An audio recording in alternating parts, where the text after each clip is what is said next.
Halo sahabat, Assalamualaikum. Semoga sehat selalu dan senantiasa berbahagia. Terima kasih udah subscribe dan menyimak video-video SLMT TV. Semoga Tuhan Yang Maha Esa selalu memberikan rezeki yang berkah dan berlimpah ruah untuk sahabat semua. Nah, kali ini SLMT TV akan membawakan alur cerita film yang berjudul Danki 2023. Bagaimana keseruan filmnya? Nggak perlu banyak basa-basi, ini dia alur ceritanya.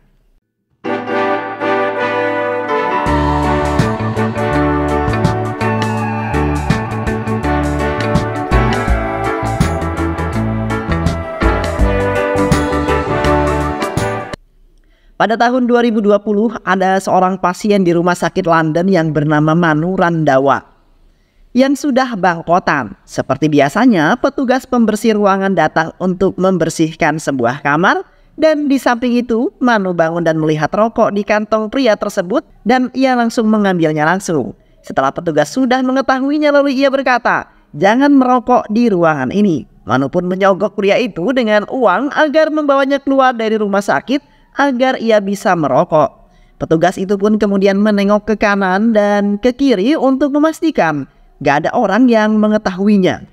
Lalu ia membawa Manu keluar dari rumah sakit tersebut. Manu pun mempunyai ide agar bisa kabur dan memerintah pria tersebut untuk melihat sekeliling apakah aman atau tidak.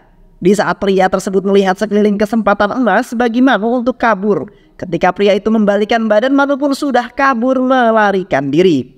Di dalam perjalanan, Manu membawa kantong infus dan ia diliatin sama banyak orang-orang di sana tentunya. Manu berjalan untuk mencari seseorang pengacara imigrasi yang bernama Puru Patel. Lalu setelah ia sampai ke tempat pengacara imigrasi, lalu dia meminta bantuan untuk menghubungkan dirinya dengan mantan kekasihnya Hadrayal, atau bisa disebut Hardi atau bisa disebut Singh Dhillon. Di Laltu, Punjab, sedang mengadakan sebuah perlombaan lari yang dimana Hardi adalah salah satu peserta dalam perlombaan tersebut. Di dalam perlombaan itu tiba-tiba ada seorang yang menelpon salah seorang pria, lalu ia mengatakan bahwa saya adalah Manu dan saya ingin sekali mengobrol dengan Hardi, mantan kekasihku. Perlombaan pun dimulai. Hardi yang berada di barisan yang ke-6, Hardi pun berusaha berlari sekencang mungkin agar berada di paling depan. Di sisi itu pria yang mendapat telepon dari Manu berusaha memanggil Hardi karena Manu telah menelponnya. Seketika Hardi yang sedang lari berhenti dan langsung menghampiri pria tersebut. Padahal sebentar lagi si Hardi ini mencapai finishnya. Ya, namanya juga cinta ya, apapun pekerjaan yang kita kerjain, demi cinta pasti kita tinggalin. Hardi yang sudah kolot seneng banget ketika menerima telepon Manu setelah 25 tahun lamanya. Dia meminta untuk menemui di Dubai sehingga dia bisa membawanya kembali ke India melalui rute Danki, karena ia tidak bisa mendapatkan telepon visa India. Setelah itu Manu menemui teman-temannya yang bernama Bugu dan Bali kalau dia ingin kembali ke India. Mereka pun mengikuti Manu dan menjual toko mereka karena mereka ingin kembali ke Laltu di India. Terus mereka berangkat bersama-sama ke bandara. Pada tahun 1995, Manu dan teman-temannya dulu tinggal di Laltu dan ingin bermigrasi ke London untuk kehidupan yang lebih baik karena miskin dan tidak berpendidikan. Mereka pun pergi ke kantor imigrasi yang bernama England untuk mendapatkan visa. Sampainya di sana ia berbincang-bincang dengan bapak itu dengan cukup lama. Akhirnya mereka tidak mendapatkan visa meskipun berbagai metode telah dicoba. Suatu hari, Hardi, seorang mantan perwira tentara, tiba di desa mereka dengan berpakaian rapi dan membawa oleh-oleh yang banyak banget. Lalu ia ditabrak oleh penumpang lainnya. Namun penumpang itu malah justru marah karena ia tidak merasa menyenggolnya. Tiba-tiba ia mendengar suara anak-anak yang sedang menyanyikan sebuah lagu kebangsaannya. Mungkin karena ia adalah mantan seorang tentara, jadi kalau mendengar lagu kebangsaannya, ia langsung mendengar dan menghargainya tentunya. Di sisi lain ada orang yang melihat oleh-oleh si Hardi. Mungkin dia tahu apabila Hardi ini adalah mantan tentara. Tapi bukan mantan pacar ya, tapi mantan tentara. Jadi kalau dengar lagu itu dia langsung diam dan gak gerak karena menghormati lagu tersebut. Jadi kesempatan banget buat dia nyikat sampai habis itu makanannya dan dimasukkan kereta. Gak lama keretanya pun berangkat dan menyisakan mereka berdua saja. Akhirnya Hardi melanjutkan pergi ke Bobida Daba, di mana di sana tempat kerjanya Manu, dan dia pun disapa dengan ramah dengan orang yang ada di sana. Setelah itu datanglah orang yang saya ceritakan di atas tadi, yang dia suka ngomel-ngomelin Manu, dan Manu dengan orang itu saling adu mulut kayak emak-emak ngerupi gitu. Dan orang itu gak terima dengan perkataan Manu dan ia ingin memukul Manu. Namun ia dihalangi oleh si Hardi. Dengan gesit, Hardi menyeret kakinya dan menjatuhkan sampai 2 kali. Ia pun ingin memukul dan Manu meminta agar jangan dipukul, lalu mengajak Hardi pergi ke rumah Manu. Dan ayah Manu menceritakan saudara laki-laki Manu, Mehinder. Mehinder telah menyelamatkan nyawanya dalam pertempuran dan dia kembali untuk mengembalikan barang-barang pribadinya. Namun menyadari bahwa Mehinder telah meninggal dalam sebuah kecelakaan, meninggalkan Manu dan keluarganya dalam kemiskinan. Hardi berjanji membantu Manu mencapai London sebagai balasan atas kebaikan kakaknya. Keesokan harinya mereka belajar bahasa Inggris. Mereka diberitahu bahwa dengan lulus tes IELTS akan lebih mudah untuk mendapatkan visa pelajar Inggris, sehingga mendaftar di kelas pelatihan IELTS yang diajarkan oleh Gitu Gulati, di mana mereka bertemu Suki. Suki bercerita bahwa Suki ingin bermigrasi ke London untuk menyelamatkan mantan pacarnya yang dinikahkan dengan pria NRI.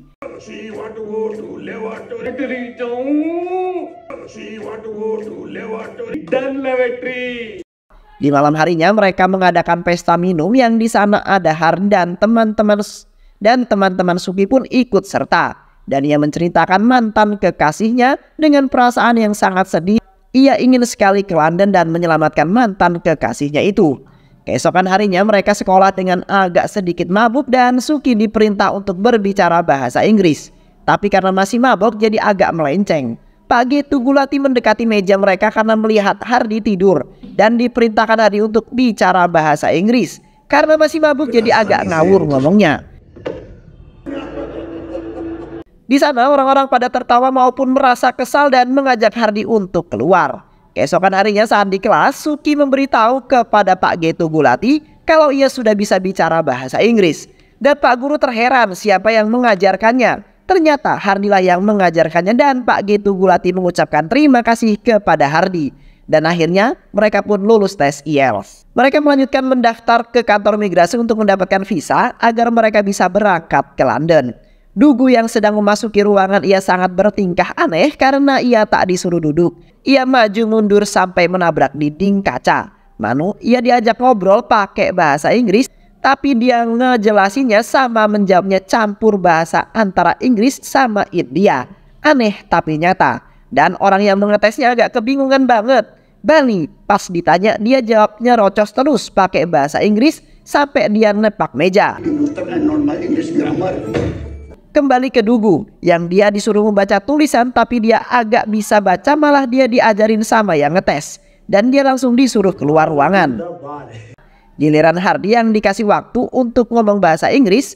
Pas dia dikasih waktu untuk ngomong, dia cuma mengulangi perkataan satu kalimat terus diulang-ulang dan dia sepertinya menghasut orang yang ngetes.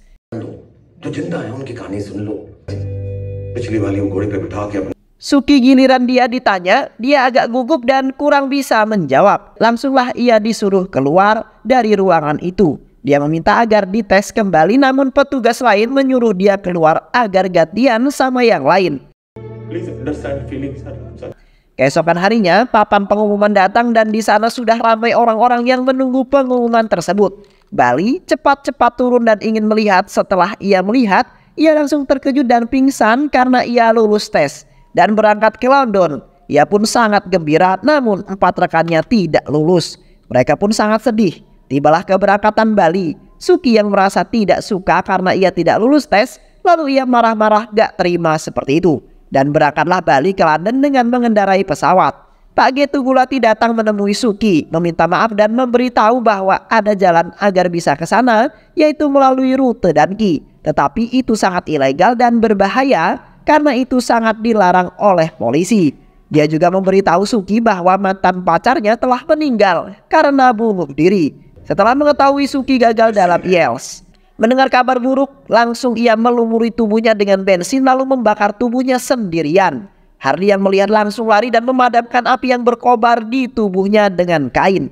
Badannya yang melepuh karena terbakar, tidak lama ia mati dan dilanjutkan upacara pembakaran suki. Karena trauma, Hardi berjanji untuk membawa Manu dan Pugu ke London sendiri melalui rute Danki.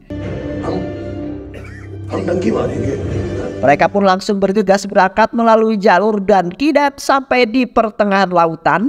Di sana ada penjaga perairan, terpaksa mereka melalui jalur bawah laut dengan cara mereka berenang, dan di saat mereka berenang, seketika ada ular yang melintas di depan muka Manu. Dan ia terkejut sampai alat untuk bernapas di air lepas dan ia juga langsung ke permukaan air. Penjaga air pun heran karena ada yang mengganjal, lalu ia langsung menembaki perairan itu dan untungnya tidak ada yang terkena tembakan. Hardi langsung mengambil alat yang digunakan untuk bernapas di air dan melanjutkan perjalanannya. Sampailah mereka di sebuah hutan dan mereka beristirahat di tepi sungai. Hardi memberikan foto Bali di depan sebuah rumah besar dan mobil, membuat teman-teman percaya bahwa dia telah menjadi terkenal di Inggris.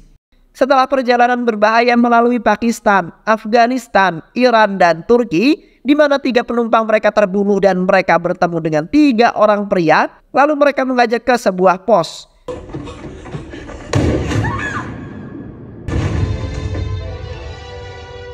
Mereka tinggal lalu Manu disuruh bosnya untuk masuk ke sebuah tenda karena ingin diperkaos. Dan dia ditemani oleh Hardi, ia bermain cukup pintar. Akhirnya Hardi menyelamatkan Manu dari sebuah pelecehan seksual dan membunuh bos dan anak buahnya. Mereka membakar jasad 3 penumpang tadi dan meneruskan perjalanannya dengan menumpang kereta batu bara. Hardi berjanji akan membawa mereka sampai ke London, melewati jalan bersalju yang dingin, hutan, dan mereka menumpang di kapal pengangkut barang-barang. Akhirnya mereka mencapai London, lalu Dugu bertanya kepada seseorang karena tidak percaya, lalu ia kegirangan bahwa dia sudah berada di London, di mana mereka menemukan Bali bekerja sebagai patung hidup.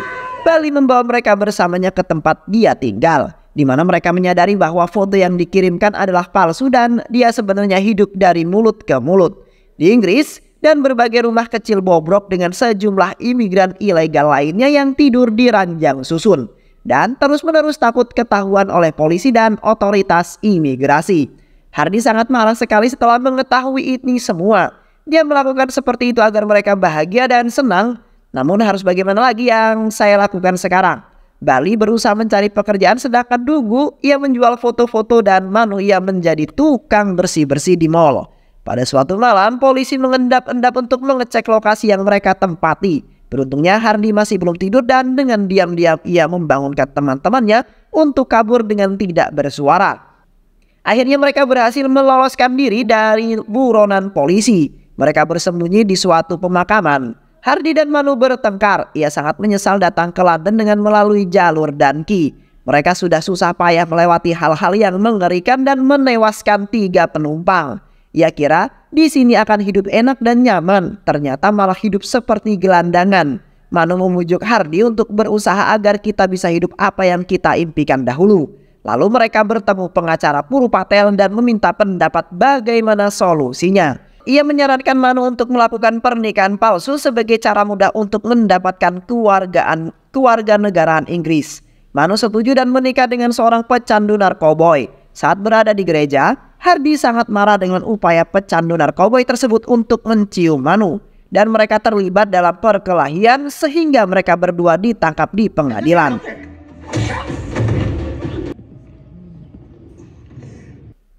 Hardi segera dideportase kembali ke India, sementara sisanya menjadi warga negara Inggris. Awalnya bekerja sebagai patung hidup. Manu bersedia atas kembalinya Hardi ke India. Namun Manu berjanji, aku pasti akan kembali jika aku sudah menjadi orang yang sukses. Selama 2 tahun akhirnya mereka bertemu di bandara. Hardi dan Manu walaupun sudah tua, mereka belum juga menikah.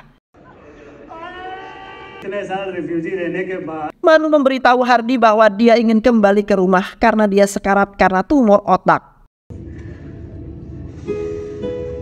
Mereka melaksanakan perjalanan kembali ke Laltu dengan rasa penuh gembira sekali.